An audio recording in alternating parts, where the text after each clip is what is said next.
truffles. All right, I'm sure you've been there where you're about to go to sleep at night, your phone from use all throughout the day has been depleted in battery power, and you want to recharge it before you go to sleep. So you plug it in, and then you go to sleep, and everything's all nice, and you dream of a fully recharged phone, right? You have amazing dreams like that. And you wake up in the morning, you go to look at your phone, but it's not fully charged. It's like at 11%. What happened? You thought it was plugged in, but it wasn't.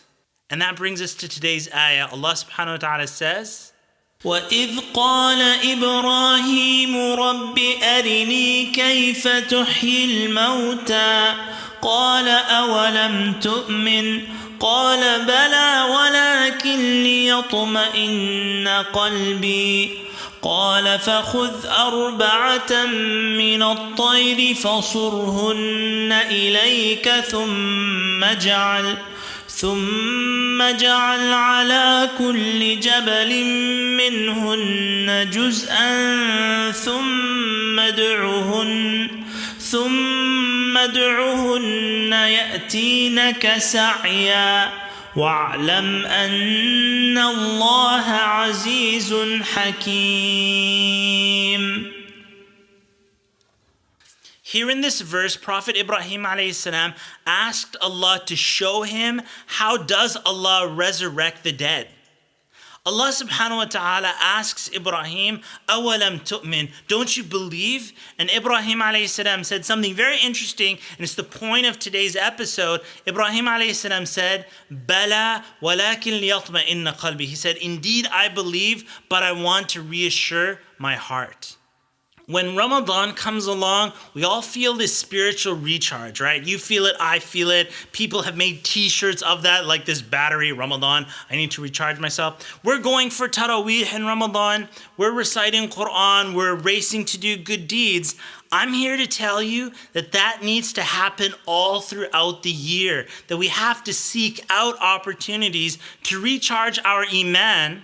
And at the same time, we also need to abstain as much as we can from situation and people and places that lower our iman.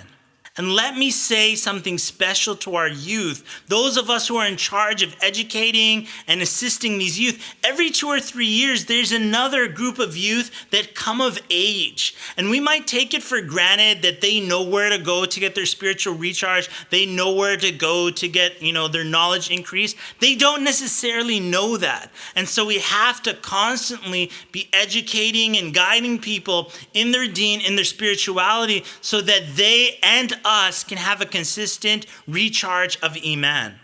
Umar radiallahu anhu said these wise words about people who would later on be born into Islam and who would not know jahiliyyah, the pre-Islamic ignorance. So you ask yourself, what would the problem be if somebody is born into Islam and is not familiar with all that pre-Islamic ignorance? The problem is this, that they take Islam for granted, or they don't know the value of what they have in their hands. If that's something that Umar radiallahu anhu said at the time of the companions radiallahu anhu, so what about our times? We have to consistently take our youth and educate them and guide them spiritually so they understand the value of what they have in their hands, and so they can constantly be in a state of recharging their iman.